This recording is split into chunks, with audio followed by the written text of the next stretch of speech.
안녕하세요. 이재현 원장입니다. 자, 이번 시간에는 직류 전동기의 운전에 대해서 한번 알아보도록 하겠습니다.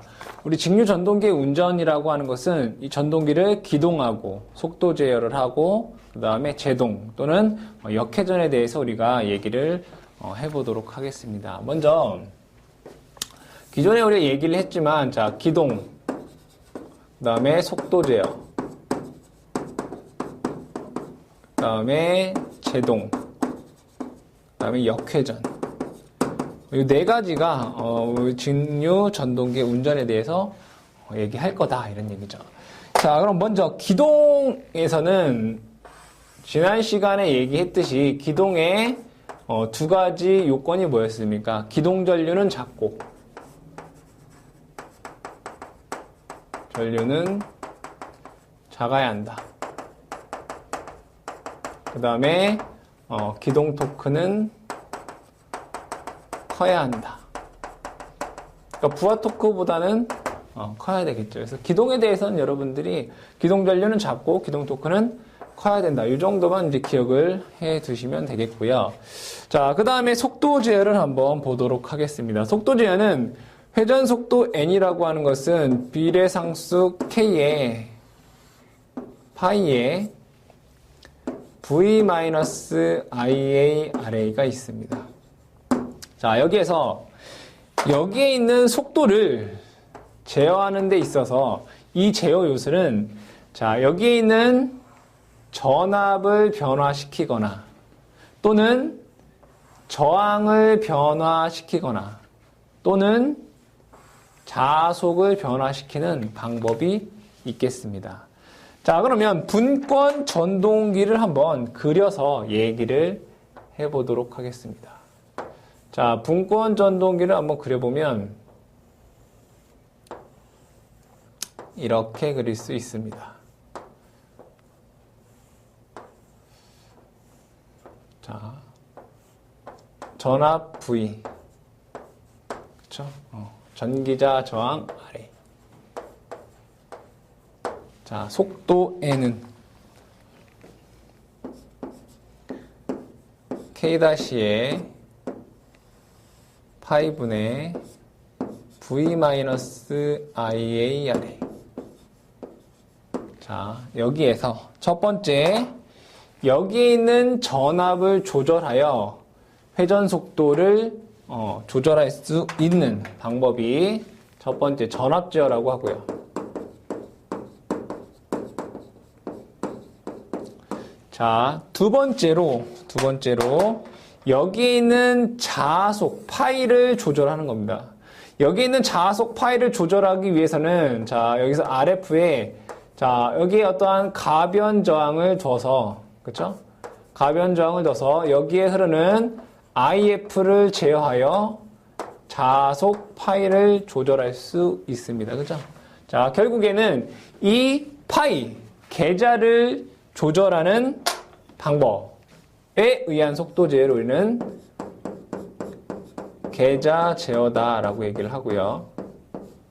세 번째, 자, 여기에 저항의 값을 삽입하여 여기에 있는 저항을 삽입하면 여기에 전압 강화에 의해서 요 E 값이 변화할 수 있습니다. 그죠? 그것을 우리가 저항 제어다라고 얘기를 합니다. 자, 각각에 대한 특징을 얘기를 해보도록 하겠습니다. 여러분들이 꼭 기억하셔야 될 내용에서 자, 전압 제어를 보시게 되면 여기에 있는 전압을 제어를 함에 있어서 자, 이 전동기는 회전 속도와 이 토크와는 서로 상관관계가 있습니다. 그리고 출력과도 상관관계가 있죠. 왜냐? 토크 T는 0.975 그쵸? N분의 P입니다. 즉 여기에서 이 속도와 토크와 출력은 상관관계가 있는데 이 전압 제어는 전압으로 이 회전 속도를 제어하더라도 이 토크는 변함이 없더라 이거죠. 그러면 이 토크가 얘가 변하더라도 이 토크는 변압이 없다라는 얘기는 뭐예요? 출력은 변화한다는 얘기가 되겠죠. 따라서 자, 이 전압 제어를 토크가 변화 없는 정토크 제어다라고 얘기를 합니다. 자, 반면에 계자 제어라고 하는 것은 자, 속도를 조절함에 있어서 토크는 변하지만 출력은 변하지 않더라 이겁니다. 그래서 이 계자 제어를 정출력 제어다라고 얘기를 합니다. 정출력 제어. 문제에서 이렇게 나온다는 얘기예요. 다음 중 정토크 제어는 뭐냐? 또는 다음 중 정출력 제어는 뭐냐? 이런 식으로 문제가 많이 나왔습니다. 자, 그럼 여기에서 전압 제어의 특징은 뭐가 있느냐? 뭐가 있느냐? 가장 중요한 것은 전압 제어의 가장 큰 특징은 제어 범위가 넓다라는 겁니다. 제어 범위가 넓다. 또한 효율이 좋다. 자, 이러한 좋은 점이 있으면 그러니까 전압 제어가 가장 좋다는 얘기입니다. 제어 범위도 넓고 그러니까 속도 제어 범위도 넓고 그 다음에 효율도 좋더라. 자, 그럼 반대로 나쁜 건 뭐가 있겠습니까? 당연히 돈이 많이 든다 그죠? 비용이 많이 든다. 이것이 전압 제어의 특징이고요. 이 전압 제어의 종류에는 워드 레오나드 방식, 일근어 방식, 정지형 워드 레오나드 방식 뭐 이러한 것들이 있더라. 그래서 문제에서 다음 중 전압 제어의 종류가 아닌 것은 이런 게 나온다. 워드 레오나드 방식, 일근어 방식, 뭐 초퍼 방식 이런 것들이 있다. 정지형 방식. 정지형 워드 레오나드 방식. 그래서 전압 제어하면 제어 범위가 넓고 효율이 높고 비용이 많이 들고 이 전압 제어의 종류에는 워드 레오나드 방식, 일근어 방식, 초퍼 방식, 정지형 워드 레오나드 방식이 있다. 또는 뭐 직병렬 방식 이런 것들도 있습니다. 그래서 전압 제어에 대해서 조금 여러분들이 기억을 해 두시고요. 자, 계자 제어를 보시게 되면 얘는 정출력 제어이다. 이것이 가장 중요한 내용이 되겠고요. 자, 그 다음에 이 계자 제어에서 기억하셔야 될 것은 RF라고 하는 계자의 저항값을 증가하게 되면 속도도 증가를 하고 RF 계자의 저항값을 감소하게 되면 속도도 감소하더라. 그렇죠? 이것이 여러분들 가장 중요한 내용이 되며 자, 얘는 이 전압 제어와 반대로 속도 제어 범위가 좁다라고 하는 특징이 있습니다. 자, 마지막으로 세 번째로 저항 제어 같은 경우에는 전력 손실이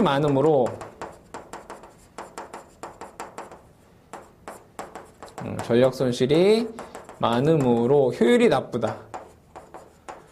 자, 효율이 나쁘기 때문에 결과적으로 잘 사용하지 않는 그러한 속도 제어 방식이 되겠습니다. 이 내용들 여러분들이 기억을 해 두시기 바랍니다. 자, 그 다음에 제동법에 대해서 한번 보도록 하겠습니다. 제동법에 대해서 한번 보도록 하죠. 이 제동법은 또 여러 가지가 있겠죠. 자, 제동법에는 자, 먼저 회로를 그려보도록 하겠습니다. 마찬가지로 분권 전동기를 그려보도록 하겠습니다.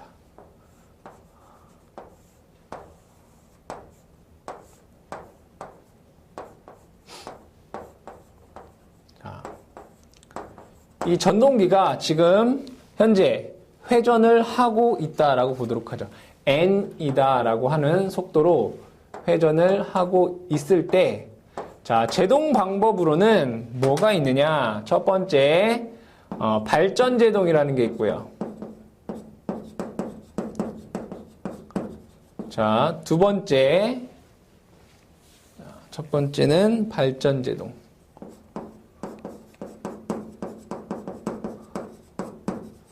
자, 두 번째는 회생제동. 세 번째는 역상제동이라고. 역상제동이라는 말, 다른 말로 이제 플러깅 제동이다라고 합니다. 자, 발전제동은 뭐냐? 자, V라고 하는 전압이 공급되고 있으면 이 발전기가 회전을 하고 있겠죠. 자, 이때, 자, V라고 하는 전원을 뗍니다. 자, 이 전원을 떼더라도, 이 발전기는, 이 전동기는 관성에 의해서 회전을 하고 있으며 그 회전에 의해 역기전력이 발생하게 됩니다. 자, 그러면 이때 여기에다가 저항을 삽입합니다. 자, 저항을 삽입하면 전동기가 회전을 하고 있고 역기전력이 발생을 하면서 뭐예요? 얘는 지금 발전기가 되고 있는 겁니다. 그럼 발전기는 여기에 있는 발전된 전류를 이쪽으로 흘려보내서 저항에 전류가 흐르면 뭐가? 열이 나게 됩니다.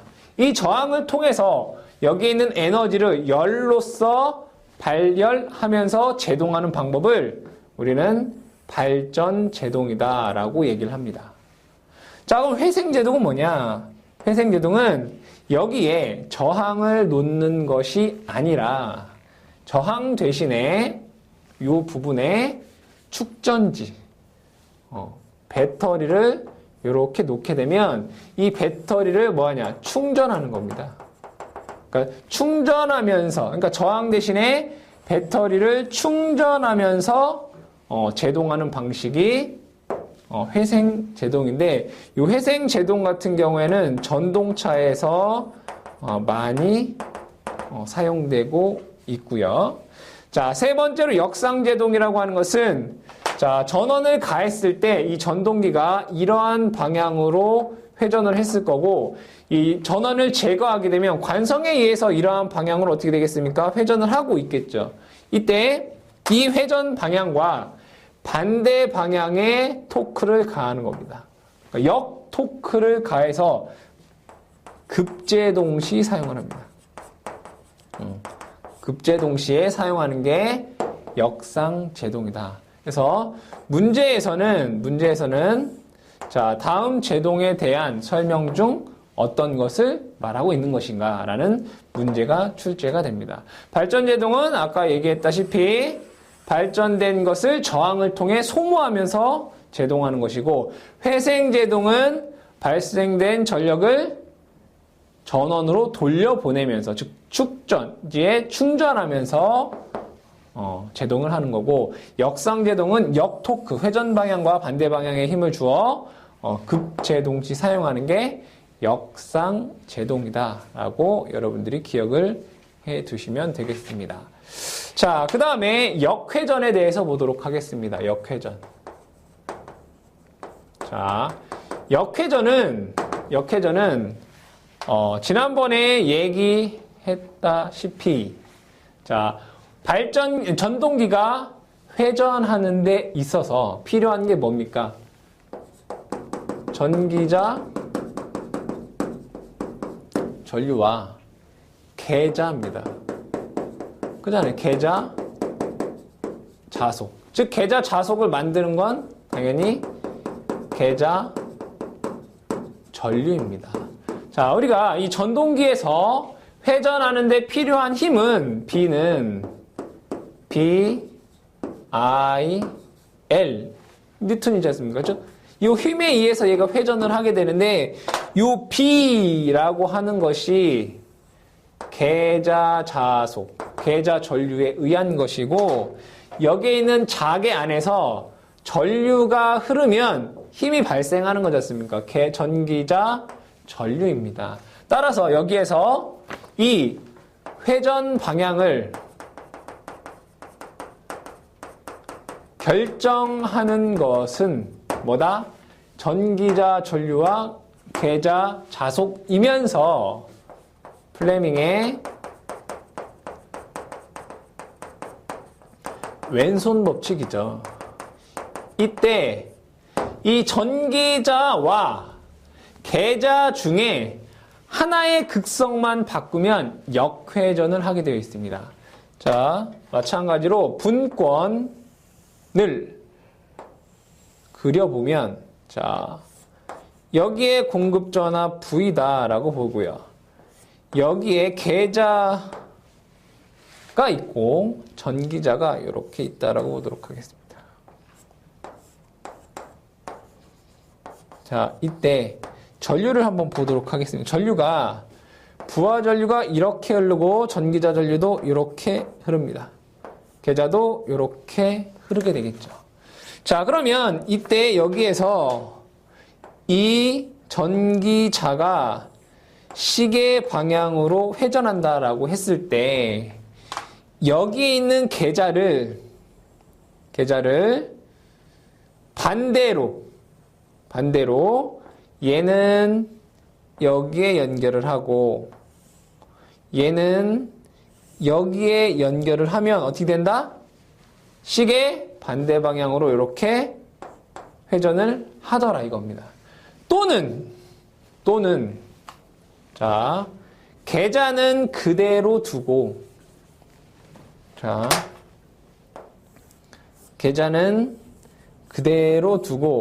자, 전기자의 극성을 어떻게 한다? 바꾼다. 즉, 여기는 여기에 연결을 하고, 그죠? 요것은 여기에 연결을 하면, 극성을 바꾸게 되면, 얘가 역회전이 된다. 그래서, 역회전을 하기 위해서는 전기자나 계자의 극성을 둘 중 하나를 바꾸면 역회전이 가능하다 이겁니다. 아시겠죠? 그것이 이제 역회전과 관련된 내용이 되겠습니다. 자, 그 다음에 손실과 효율을 보도록 하죠. 손실과 효율. 자, 이 직류 전동기에서는, 직류 발전기, 직류기에서는 어떠한 손실이 있는지를 한번 알아보도록 하겠습니다. 자, 손실이 뭐가 있는지. 자, 손실에는 크게 고정손이라는 게 있고요. 고정손. 고정손이라고 하는 건 변하지 않는 손실. 자, 두 번째, 변하는 가변손이라는 게 있습니다. 부하에 따라 변하는. 그래서 가변손은 부하에 따라 변한다 라고 해서 얘를 부하손이라고 얘기를 하고요. 그 다음에 고정손은 부하와 상관없는 손실이다 라고 해서 얘를 무부하손이다 라고 합니다. 자, 그럼 이 두 개를 합쳐서 전체 손실이다 라고 얘기를 하겠죠. 손실이다. 그럼 이 고정손에는 또 어떠한 것이 있느냐라고 봤더니 고정적으로 생기는 손실이 뭐가 있냐 했더니 철손이 있더라. 철손, 철에서 생기는 손실. 그 다음에 전동기나 발전기는 움직이는 애기 때문에 어떤 마찰이 생기더라. 베어링에 의한 마찰 또는 공기에 의한 마찰, 풍손. 그래서 즉 기계손이라는 게 있더라 이거죠. 뭐 기계손에는 마찰손이라든가 바람에 의한 풍손, 공기에 의한 손실이죠. 이런 것이 있더라. 철손에는 여러분들 들어보셔서 아시겠지만 히스테리시스손. 히스테리시스손이 뭡니까? 철심이 자화하는 데 필요한 에너지. 그것도 손실이죠. 그 다음에 와류손. 와류손은 뭡니까? 철심의 자속이 시간적으로 변화하면 그 철심에 회전하는 전류에 의해서 발생하는 손실이 되겠죠. 자, 가변소는 뭐가 되느냐? 가변소는 동손이라는 게 있습니다. 동손이라고 하는 건 여기 회로가 있네요. 자, 회로를 보면 뭐 어려운 얘기는 아니고 동손이 뭐냐?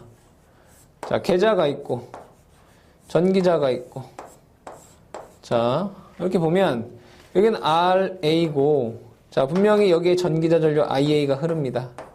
그쵸? 자, 그러면 저항에 전류가 흐르면 뭐가 생깁니까? 열이 생기죠. 얼마만큼? 0.24 I제곱 RT만큼에 대한 열이 발생하죠. 이게 다 뭡니까? 손실. 근데 여기에 있는 전류의 값에 따라서 여기에 있는 손실이 달라지는 거죠. 변화한다 이거죠. 그래서 가변손, 즉 전선, 구리에서 발생하는 손실이다라고 해서 이를 동손이다라고 얘기를 합니다. 그 다음에 표유부하손이라는 게 있습니다.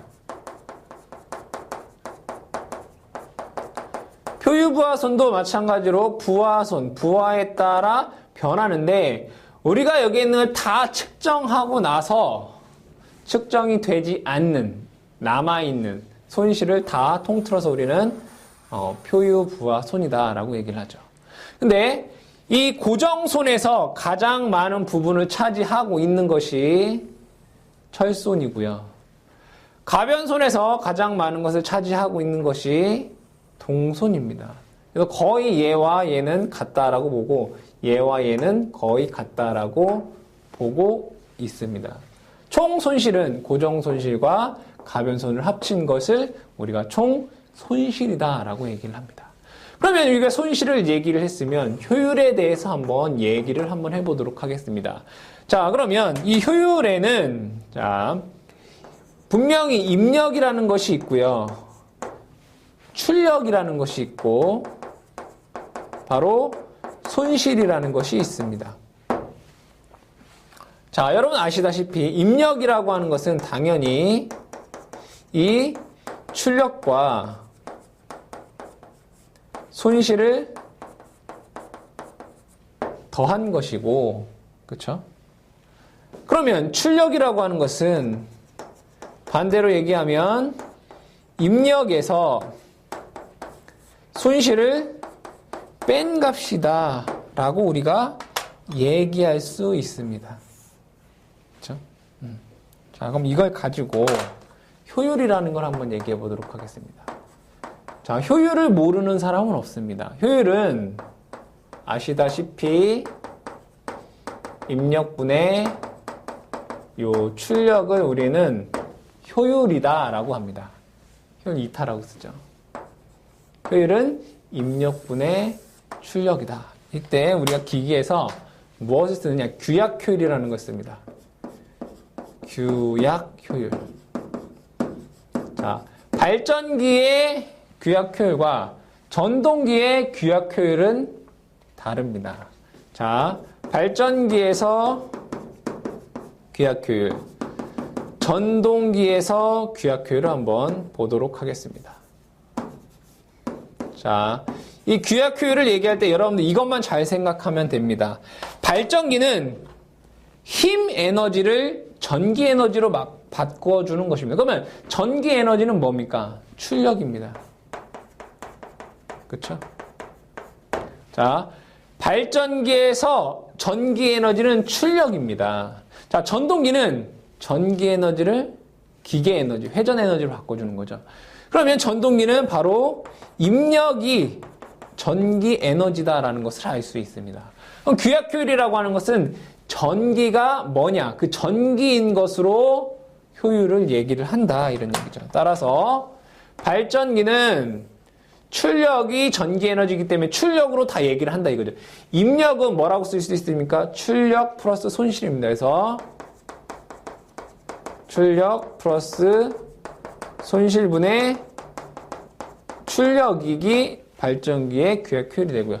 전동기는 입력이 전기 에너지다라고 했기 때문에 입력 분의 출력은 뭐라고 쓸 수 있다? 입력 마이너스 손실. 이렇게 쓸 수 있다. 그래서 문제에서 발전기, 전동기의 규약 효율 공식이 뭐냐라고도 문제 출제가 되고요. 자, 그 다음에 중요한 것이 뭐냐? 최대 효율 조건입니다.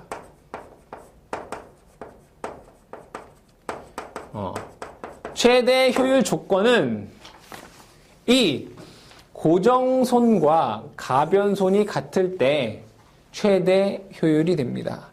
그러면 적어 보게 되면 최대 효율 조건은 고정손과 뭐가 가변손이 같을 때 최대 효율이 된다. 그러면 고정손이라고 하는 건 우리가 다른 말로 무부하손이다 라고 얘기할 수 있습니다. 그럼 무부하손과 부하손이 같을 때 최대 효율이 된다 라고 얘기할 수도 있고요. 자, 고정손의 대부분을 차지하고 있는 것은 철손이고 가변손의 대부분을 차지하고 있는 것은 동손이기 때문에 우리는 한 번 더 철손과 동손이 같을 때 최대 효율이 된다라고도 얘기할 수가 있습니다. 그래서 문제에서 다음 중 최대 효율이 될 조건이 뭐냐라고 물어봤을 때 가장 확실한 것은 요거죠, 그죠? 고정손과 가변손이 같을 때 요게 없으면 요걸 찾아보는 거고 요게 없으면 요것을 찾아보시면 되겠다 아시겠죠? 자, 이렇게 더 직류기의 이론과 관련된 내용을 마치도록 하겠습니다.